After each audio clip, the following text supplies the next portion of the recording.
Добрый день, уважаемые коллеги. Good afternoon, dear colleagues.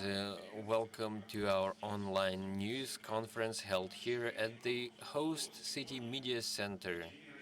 Today, we are marking Russia Day. It is June 12th, and since we are the Host City Media Center of Euro 2020, we will have a news conference on a landmark event, the cult sculpture of Belgium, the Manneken Pis, has been dressed as a Russian guardsman. And I'm not alone at this news conference, and we have all our speakers online with us, and I would like to present them.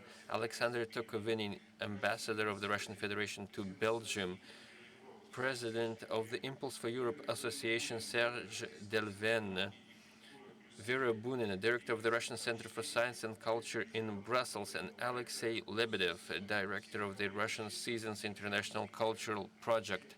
They are not here by chance. They have all worked on this project and they were involved in implementing it. And we will speak about all of this. And I understand that Mr. Lebedev will read out a statement by the Ministry of Culture. Thank you so much, distinguished colleagues. I would like to read out a statement by the Ministry of Culture on the occasion of the dressing of the Manneken Pis into the costume of a Russian guardsman. Dear friends, we would like to congratulate you on the Russia Day, a national holiday that highlights the history of our country and its rich cultural heritage. The love of your homeland brings people together.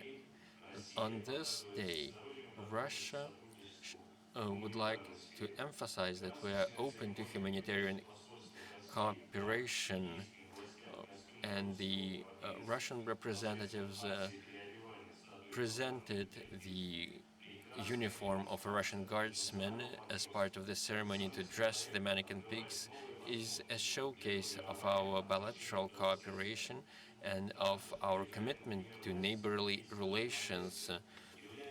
We also undertook Russian Seasons cultural project. It was launched yesterday in France, Belgium, and Luxembourg. It was expected to include 400 events and even more, including ballet and various other performances showcasing the richness of the Russian culture. Unfortunately, due to the pandemic, not all the events took place. I would like to thank everyone who was involved in organizing these events, and I would like to thank our foreign colleagues. I wish you every success, and we hope that the project will provide a further impetus to the cooperation between our countries. State Secretary of the Ministry of Culture, Alla Manilova. Thank you so much. Thank you so much, Mr. Lebedev, for reading out the statement, and thank you to the Ministry of Culture for supporting this project.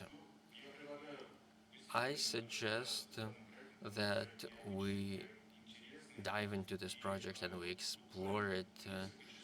Just a few hours ago, the ceremony took place in Brussels, but we already have a video to show you. So before we give the floor to the participants in this event, let's just see how it all happened.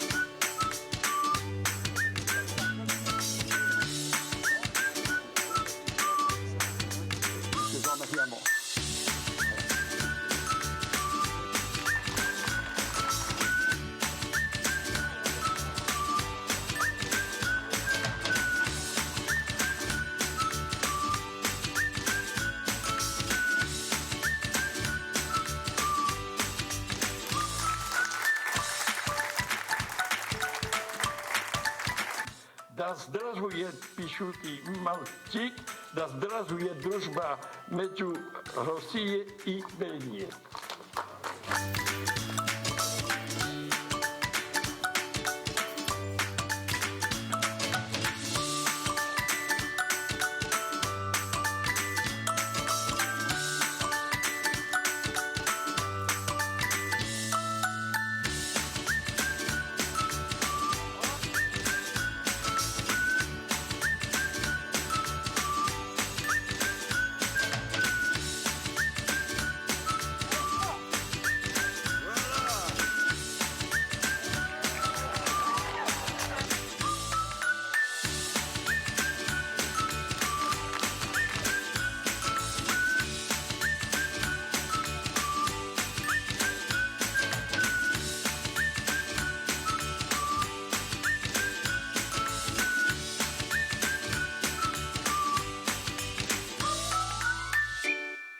Manneken Pis, petit verre de Bruxelles, Manneken Pis, mignon porte-bonheur, Manneken Pis, arrose les plus belles, Manneken Pis, arrose tous les cœurs et quand il fait, il reflète, en douceur, il pousse gaiement, Manneken Pis, une immense innocence sort à plein jet de son petit sifflet. Ouais!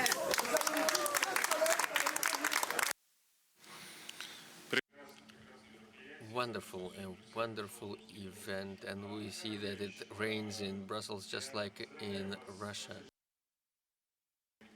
And I see that we have people who participated in this event. Mr. Tokovinin, could you share with us the concept of this costume, why it's a Russian guardsman, and can you share us your impressions? Well, during the pandemic, it is hard to mark Russia Day as we usually do to hold a major reception.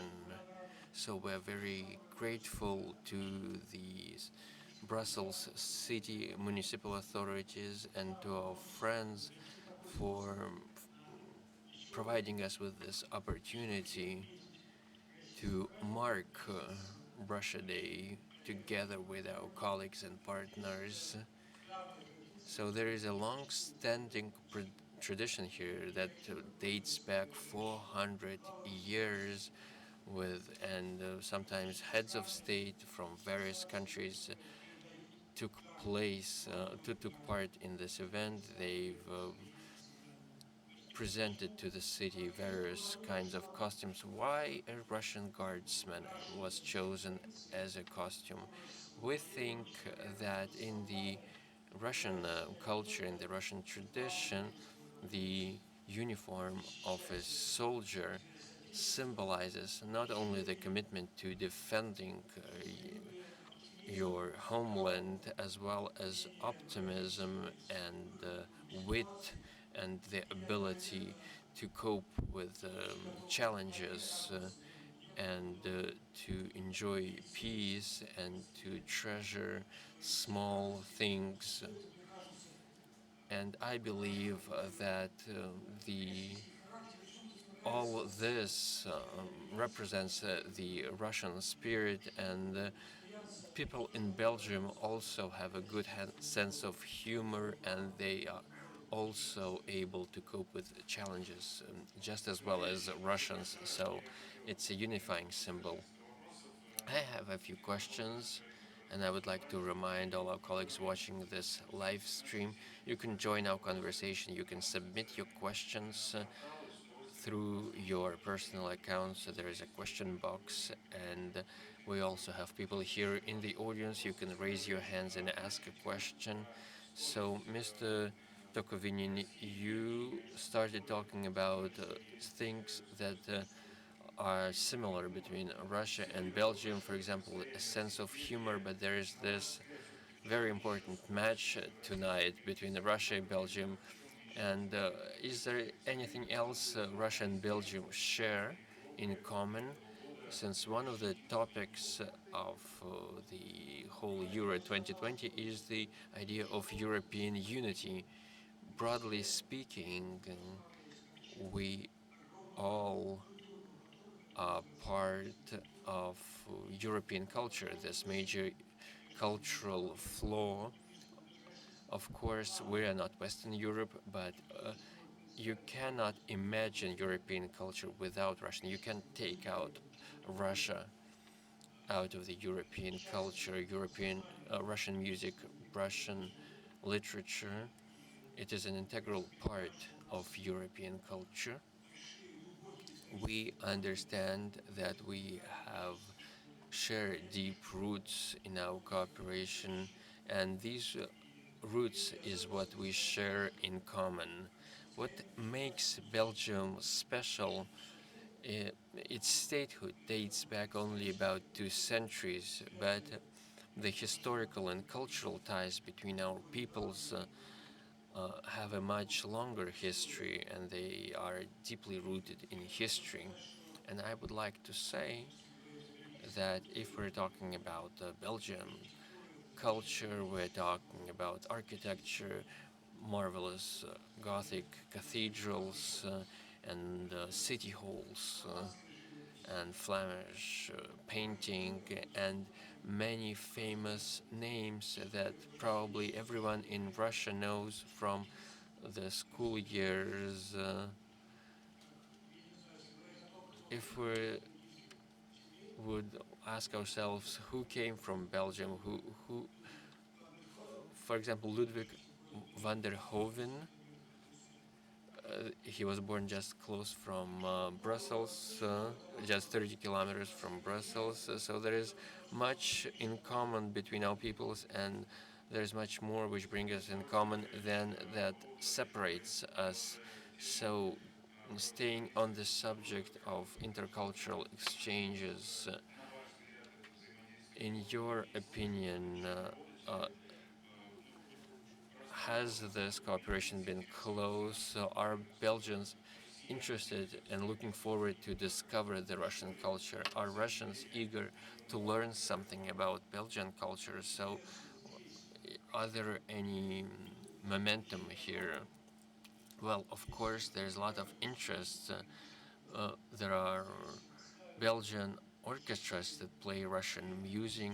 There are Russian operas and ballets that are staged here in Belgium.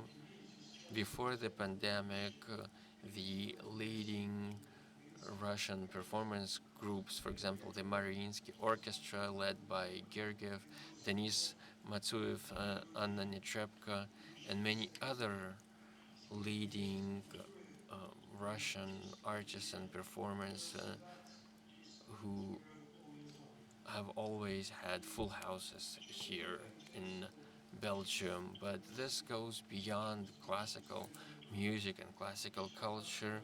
In 2019, there was in the Center of Bazaar Fine Arts Center, there was a major exhibition on Russian contemporary art, and I strongly believe as the COVID-19 related restrictions are gradually eased, we will be able to step up our cultural cooperation with our partners, including Serge Delven, who is present with us today. So, Mr. Tokovenin, once the restrictions are lifted, Belgium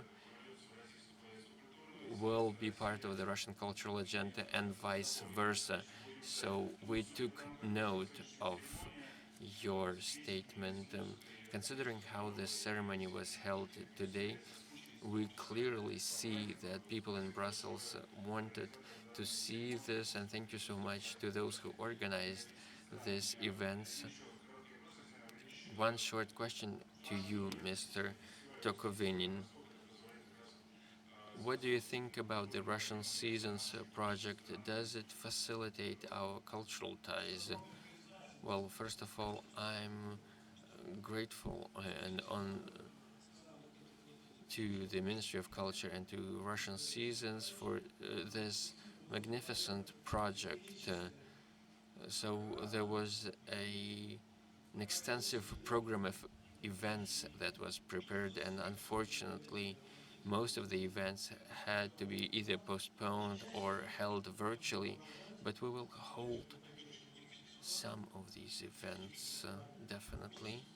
We have plans for the autumn to invite some performance groups from Russia, and unfortunately, we were unable to hold all the cultural events to showcase the Russian culture in Belgium as we planned.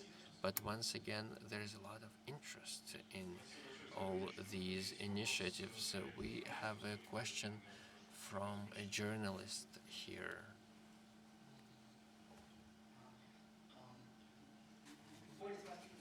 Well, this is a sports-related question. We understand that this dressing ceremony is held on Russia Day. Is it related in any way with football? Is it just a coincidence that Russia plays against Belgium tonight? And does Russia stand, in your opinion, a chance against Belgium? Belgium is number one in the FIFA ranking. And what does Belgium expect from its team for this tournament? Of course, it is a coincidence, but it is a good coincidence. Today, we celebrate a Russian-Belgian Day in Brussels. And starting from early in the morning and until late in the evening, we are going to talk about our relations, and the entire city will be in front of their TVs. They will follow this match. So I think people will have nice memories, and they had nice memories of the participation of the Belgian team in the competition of 2018. I'm not going to predict the result. It is clear that every country supports its team, but we hope that the stronger team is about to win, and we will all be very satisfied. And thank you very much to UEFA for this schedule, so that we have this nice coincidence and that we can discuss cultural projects. We already can welcome Belgian fans in St. Petersburg, and they really have nice memories after the championship of 2018, because Belgium won a good prize and Russia is a lucky country for them. But I hope it is not true for today. They are free to win all other matches in St. Petersburg, a part of this one. Today is our festival. Mr. Tukovinin, thank you very much for your time, and I would like to give the floor to speakers who represent the Russian Season Festival. It is a global festival that demonstrates the full range of our culture.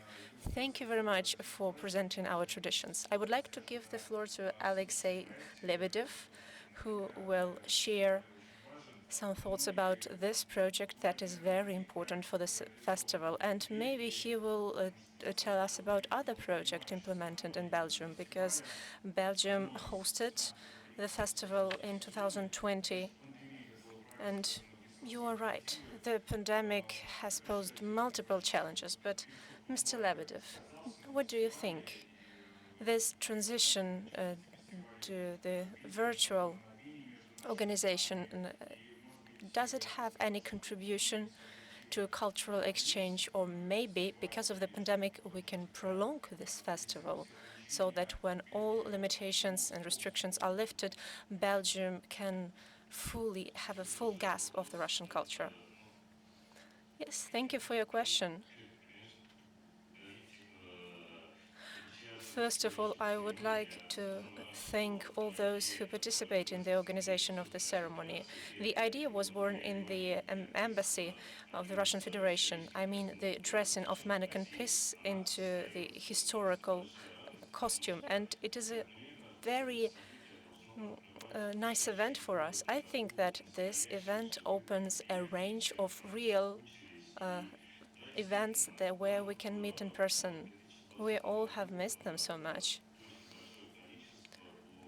We had so many plans for 2020. I think we planned over 400 events that had to take place in Belgium, in France, and Luxembourg. But you know, the pandemic started early in spring and has changed our plans, had a dramatic impact on them.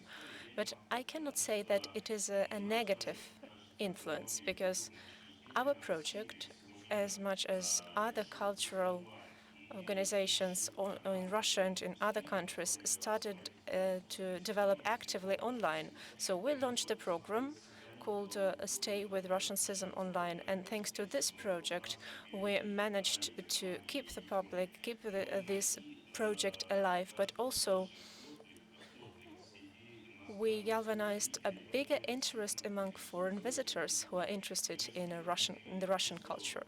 It is a big pleasure for me to say that visitors and spectators from Belgium, starting from the launch of this project, Stay Home with the Russian Season, are among 10 most active spectators who don't miss any broadcast. I would like to thank cultural institutions of Belgium that we started to collaborate in the pandemic. And one of the best examples is our collaboration with the Russian Center for Science and Culture. I mean, a conference and online broadcasting of the concert of the Seventh Symphony of Shostakovich, and director was Gergiev. We planned to take this orchestra to Brussels, and we thought that this concert will be held on the 8th of May in 2020.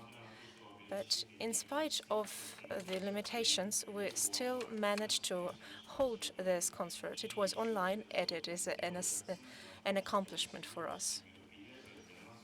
I also must say that for us, this event is not just a reason to hope, but it is a breakthrough, so to say, because it is an obvious and evidence that people start living like they used to live before the pandemic. The life gets back to normal, and people are ready to go to enjoy the Russian culture. So we are looking forward to the lifting of the restrictions, and the Russian citizens are ready to surprise and amaze. Mr. Lebedev, excuse me, but we journalists, we love data. You have mentioned this online service, and thank you very much to the festival for finding these additional opportunities, these ways out of the restrictions of the pandemic. But maybe you can share with us numbers in terms of the number of concerts, number of broadcasted events, because I think that many countries are interested in the Russian culture. Yes, thank you very much for your question. It is a reason to be proud, because till 23rd of March 2020, since the beginning, the launch of the project Stay Home with Russian Citizens, we keep walking, and as of today, we have organized 168 broadcast events. These are the classical music concerts, Russian movie screening, and so on and so forth. So we have managed to demonstrate the full range of Russian culture. We have 148 hours of video in our collection, and we have received 45 million views. Multiple awards were granted to our project. We were nominated in many categories, so more than 45 million viewers and 148 hours in Mediateca. Okay, so we should be prepared that 45 millions and one will be guaranteed. I will be another viewer to join this 45 millions. Thank you very much. Dear colleagues, please don't hesitate, ask your questions. We have already accumulated some questions, and I will ask them later. Our next guest is Ms. Bunina, Director of the Russian Center for Science and Culture in Brussels. And I would like to talk about the ceremony with the Manneken Pis statue. Miss Bonina, I think that it is one of the uh, most important place of interest in Belgium. Maybe you can speak a little bit about this tradition of dressing the Manneken Pis. Maybe you know how many costumes the Manneken Pis has in general. Yes, good afternoon, dear ladies and gentlemen. I would like to welcome you from the Russian house in Brussels, which is a part of Россотрудничество, and we are glad to be a partner of Russian Seasons. And Mr. Lebedev is absolutely right. The significant part of this project was broadcasted on our website, State Home of with Russian Seasons, and we are glad that so many people were interested in watching our events. And we assisted the project with the broadcasting of their events. As for this tradition to dress Manneken Pis, I must say that it is as old as the statue itself. It initiated in the 17th century when city authorities of Brussels decided to dress the statue. According to legend, this statue is responsible for protecting the city from aggressors, from enemies of the city. So people decided to dress Manneken Pis in different costumes, but on specific dates that are important for people, for life in Brussels, for history. So the Museum of Brussels has more than 1,000 costumes, and our costume is 1,059th. So the Manneken Pis is dressed on the important dates of a year. For example, one costume has a national colors, and this ceremony is held on days that are important for the history of the country, because multiple European organizations are accredited in Brussels. They have their head office in the city, and they can also organize this ceremony in connection with important international days. Okay, and let's talk about the preparation, because we watched one part of this ceremony. We watched the event itself, but another important part is the preparation. So I suggest that now we watch a small video about the preparation process.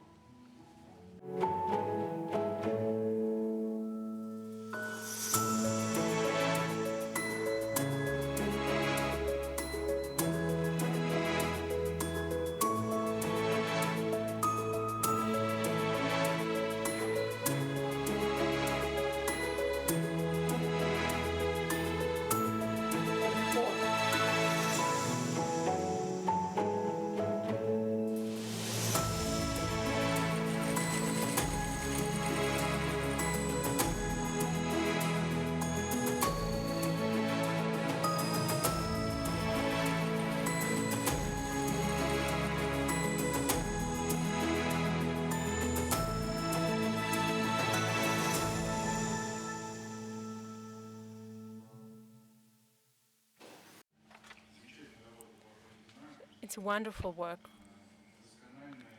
So meticulous and very important indeed. Ms. Bunina, it's a simple question. How long did it take to prepare this event? Maybe you have to choose between different sketches for the costume. Could you speak a little bit about this?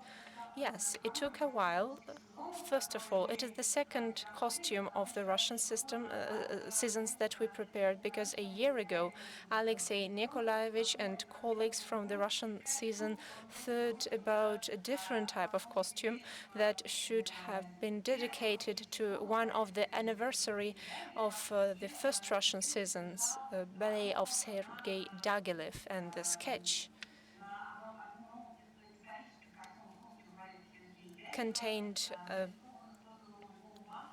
details dedicated to the Diaghilev ballet season. This costume was also coordinated and agreed with Brussels authorities, and I believe that the Manneken Pis will be presented with this costume during one of the future cultural events. And it took us about 6 months to produce this costume, and the same period of time was necessary to agree everything with the authorities in Brussels, because it is a complex procedure. You have to agree on multiple aspects, sketch, idea. So it took us a while, but we're very happy that it was successful. And this process, was it prolonged due to the pandemic? Did the pandemic influence the coordination process? No, actually not, because during the pandemic, we saw a readiness of the Brussels authorities to help us to prepare for this event. And they met our needs, they helped us now and then to accelerate the process. But the delay could be explained by restriction measures, by the lockdown. Because of the lockdown, we could not choose the day for the ceremony from the first attempt because of the limitations in terms of accumulation of people. But Brussels helped us, helped a lot. So I think that this day is a perfect date. We have received some questions, and one of them is, what is the destiny of the costume? So how long will Manneken Pis wear this costume, and will it then go back to the Manneken Pis on every 12th of June, or maybe it will given back to Russia? What is the procedure here? No, Russia will not receive this costume. And during the ceremony, we were informed that now it belongs to the city of Brussels.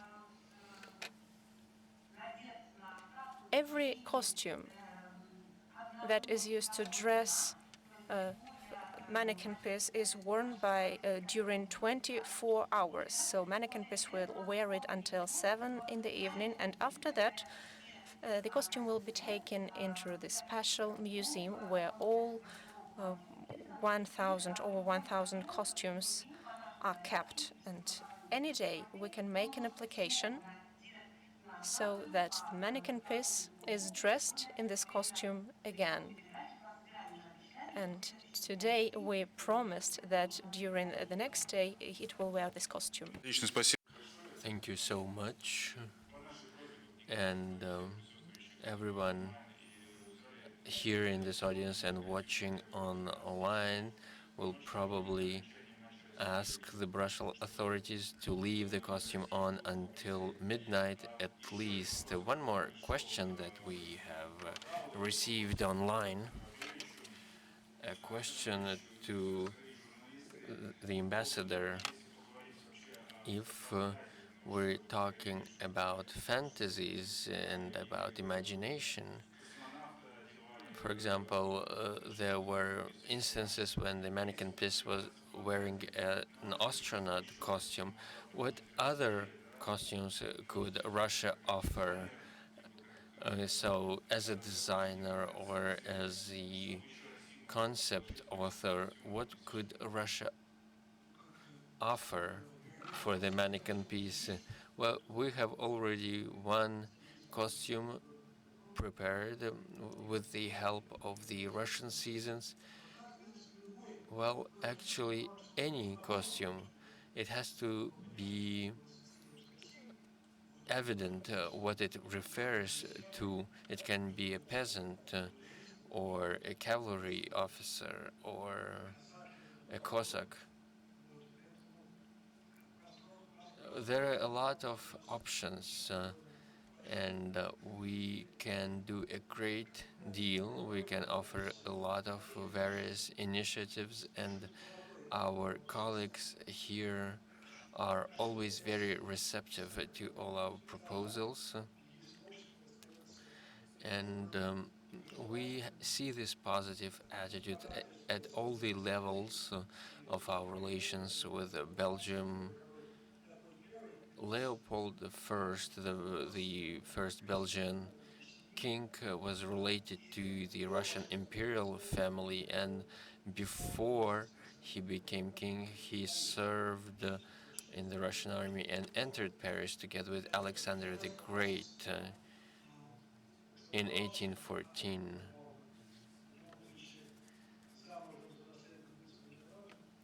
And there were many other close ties between our imperial families.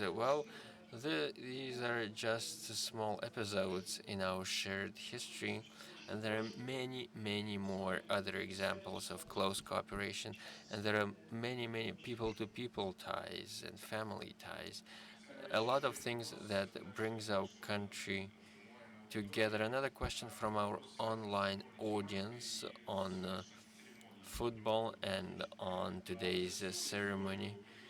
Throughout the history of Russia's matches with Belgium, Russia never won. There were some ties, but no victories for Russia. If Russia wins tonight, maybe the Brussels municipal authorities will accept Manneken Pis to wear the Russian uniform. If this happens, we will definitely explore this opportunity, and we can promise you that we will work on this. Thank you so much for your question from online audience, and we are in step with the times. And we are online, and we also have with us the director of the Impulse for Europe Association, the president, Mr. Serge Delven. Thank you so much for finding time to share this moment with us. And a question to you about the cultural dialogue between Russia and Belgium, and how does this ceremony help facilitate the ties and improve the ties between our countries? And what other cultural events could be held to further step up our cultural relations?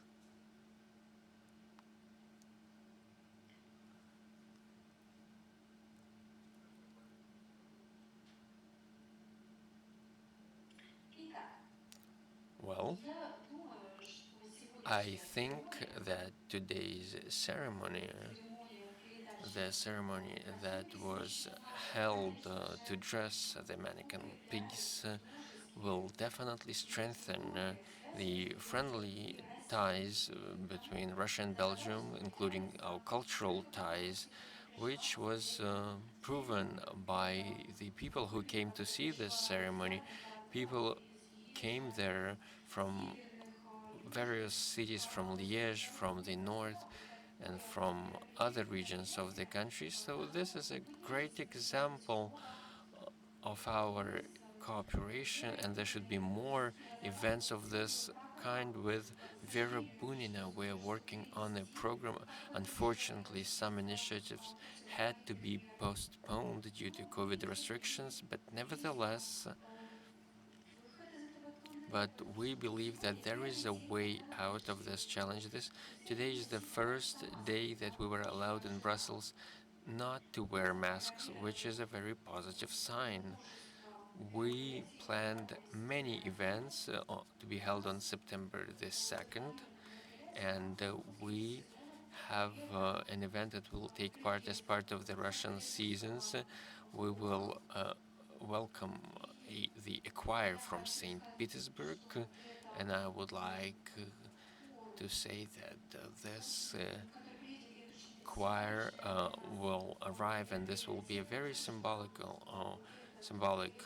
visit because it will perform in a cathedral that is very dear to Belgium, and we will also bring this choir to the Flemish region of part of our country, and there are also talks ongoing with St. Petersburg and I hope that on June 15th there will be a confirmation of this visit, and we're also in talks with the St. Petersburg choir, and we wanted to come to Liège, and we hope that we will succeed and that this concert will take place either in the Royal Theatre of Liège or in one of the concert halls, for example, Cité Miroir, or other concert halls in Liège on September 17th.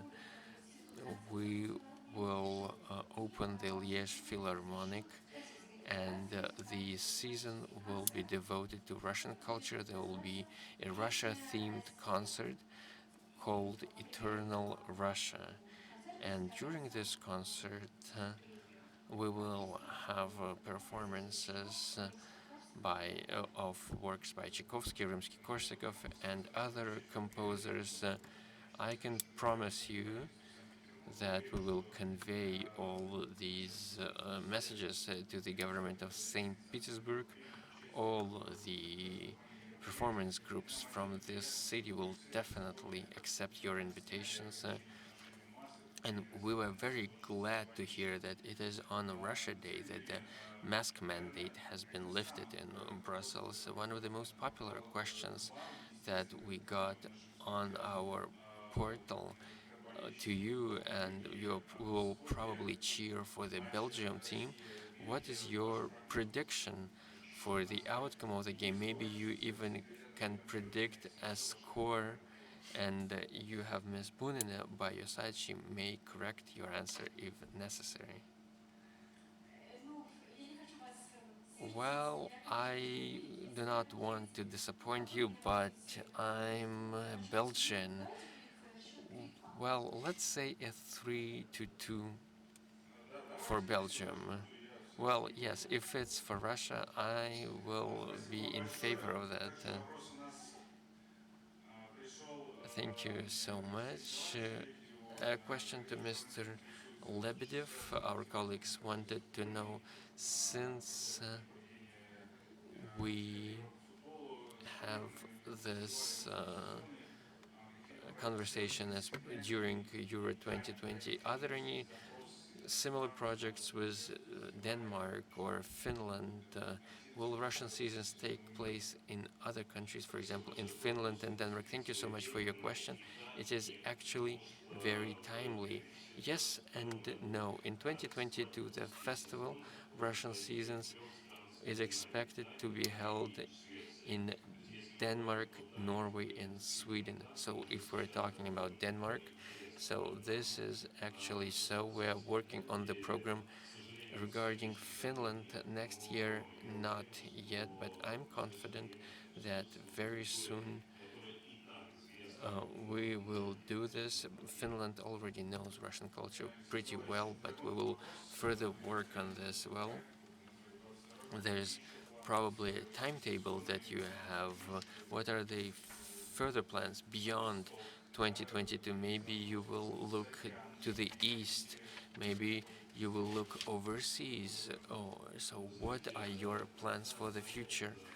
Well, when we relaunched the Russian Seasons project, so when we picked up the relay from Diaghilev and we launched it in the contemporary era, the first country in 2017 was Japan.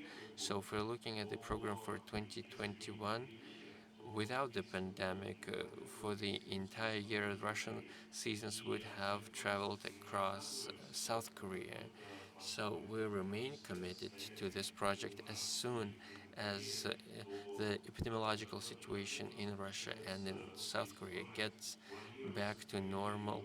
We will have the Russian seasons in South Korea as well as in France, Belgium, and Luxembourg. 2022 will be the Scandinavian countries, Denmark, Norway, and Sweden. And by the end of the summer, we will have plans for the future. We will be looking forward for your plans and to learn about them. And just one precision, where you can find information on all these projects. Do you have any online or offline ways of sharing this information?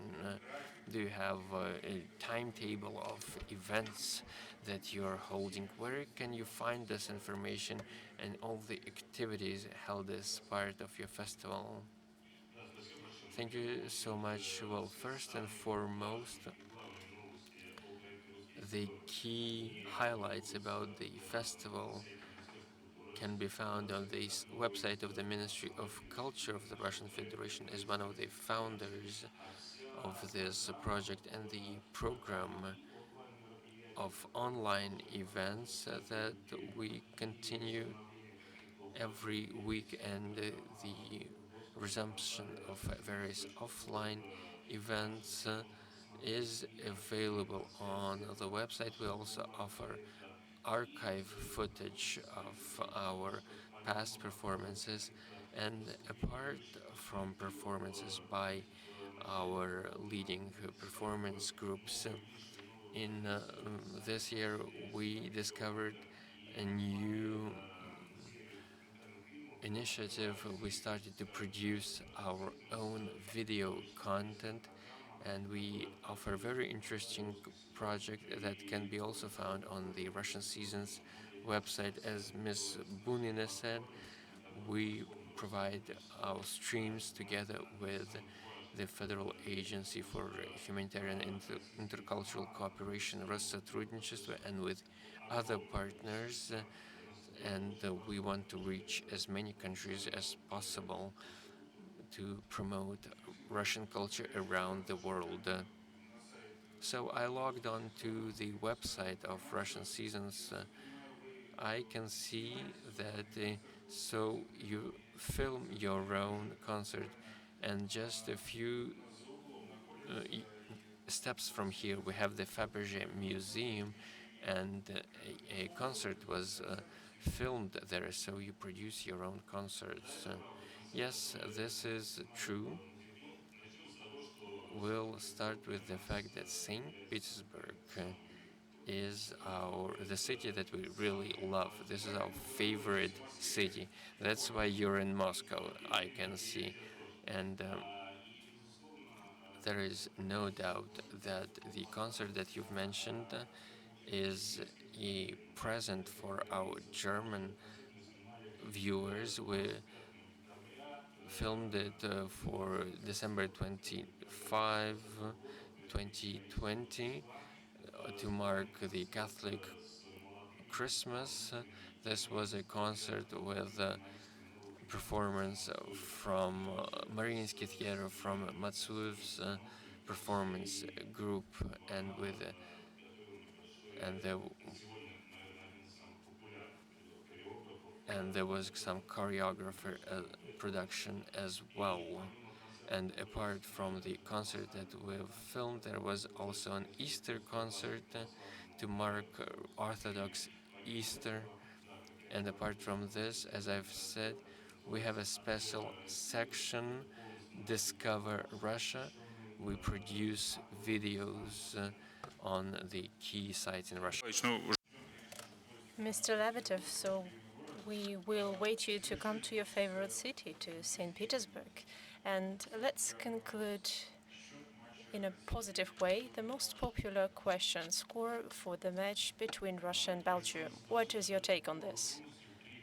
Yes, 3-2, and Russia wins. This is wonderful. Yes, beautiful football with multiple goals and with excellent play. I would like to celebrate all participants of this press conference to Russia Day, and thank you so much for taking time. It is my dream to visit Belgium, so I hope that all restrictions will be lifted and I will be able to see Manneken Pis personally and to check all his costumes that are accumulated in the museum.